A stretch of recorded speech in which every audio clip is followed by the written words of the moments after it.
Norma has to make an important decision, یعنی Norma کو ایک اہم فیصلہ لینا ہے۔ ہیز ٹو اور ہیو ٹو کا استعمال اس صورت میں ہوتا ہے جب کوئی کام لازمی کرنا ہے، یعنی نورما کو ایک امپورٹنٹ ڈیسیژن لینا ہے۔ Norma has to make an important decision.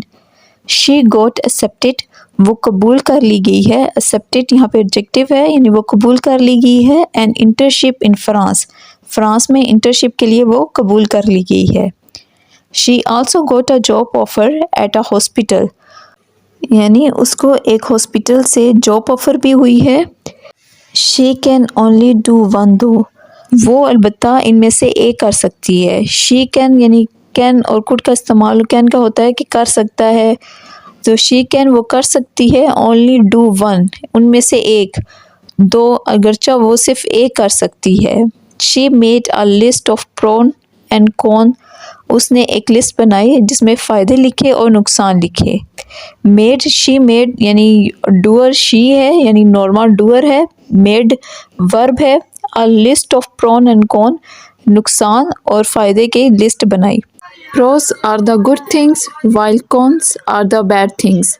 Pros جو اچھی چیزوں کا کہا جاتا ہے، پازیٹیو چیزوں کو، وائل جبکہ کونس نیگیٹو چیزوں کو کہا جاتا ہے۔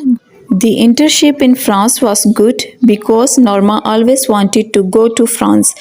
جو فرانس کے لیے انٹرنشپ اسے آفر کی گئی تھی وہ اچھی تھی کیونکہ نورما ہمیشہ چاہتی تھی کہ وہ فرانس کا سفر کرے، فرانس جائے۔ Her plane tickets and the living accommodation would be paid for. یعنی اس کے جہاز کا ٹکٹ اور لیونگ روم کے لیے اس کو پے کیا جائے گا۔ Her plane tickets and the living accommodation would be paid for. The bad thing about the internship was that it had nothing to do with her life goal. The bad thing بری چیز about the internship کے بارے میں was that یہ تھی کہ it had nothing to do with her life goal، کہ وہ اس کی لائف کے گول کے بارے میں، لائف کے مقصد کے بارے میں کچھ نہیں کر سکتا تھا۔ اس لائن کا مطلب ہوا کہ اگر وہ انٹرنشپ کرتی ہے تو وہ اس کی لائف کے مقصد کو حاصل کرنے کے لیے اسے کوئی فائدہ نہیں دے گا۔ The internship required her to teach French children English. جو انٹرنشپ اس کو آفر کی گئی تھی اس کی یہ ریکوائرمنٹ تھی کہ وہ فرینچ بچوں کو انگلش سکھائے۔ Norma was okay with children but she did not love them. Norma بچوں کے ساتھ ٹھیک تھی لیکن اس نے کبھی ان سے پیار نہیں کیا۔ One pro of the job offered at the hospital was that it was good for her end goal. One pro ایک فائدہ of the job offered at the hospital, جو ہاسپٹل سے اس کو جاب آفر ہوئی تھی اس کا ایک فائدہ تھا، واز ڈیٹ وہ یہ تھا، it was good for her end goal, کہ وہ اس کے مقصد کے لیے، اس کے جو زندگی کا مقصد تھا اس کے لیے اچھا تھا۔ Norma's end goal was to be a doctor, Norma کی زندگی کا مقصد تھا کہ وہ ایک ڈاکٹر بنے۔ And the job will teach Hare a lot about medical school, اور اس کی جاب اس کو میڈیکل اسکول کے بارے میں بہت کچھ سکھائے گی، بتائے گی۔ ون کون of the job offer was the location, one کون ایک نقصان آف دا جاب ملازمت کا ایک نقصان تھا، آفر واز دا لوکیشن ایک نقصان جو اس کی جاب کرنے میں تھا وہ اس کی لوکیشن تھی۔ The hospital is in the dangerous place where people have to be careful of robbed and getting hurt.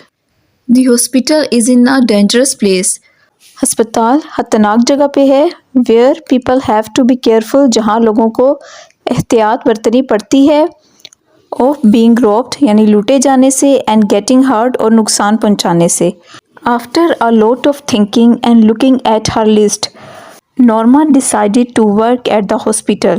تو after a lot of thinking یعنی بہت زیادہ سوچنے کے بعد، and looking at her list اور اپنی لسٹ کو دیکھتے ہوئے نورما نے فیصلہ کیا to work at the hospital کہ وہ ہاسپٹل میں کام کرے گی۔ شی نیو دیٹ وہ جانتی ہے، that working there would be good for her future کہ وہاں پہ کام کرنا اس کے فیوچر کے لیے فائدہ مند ہوگا، اچھا ہو رہے گا۔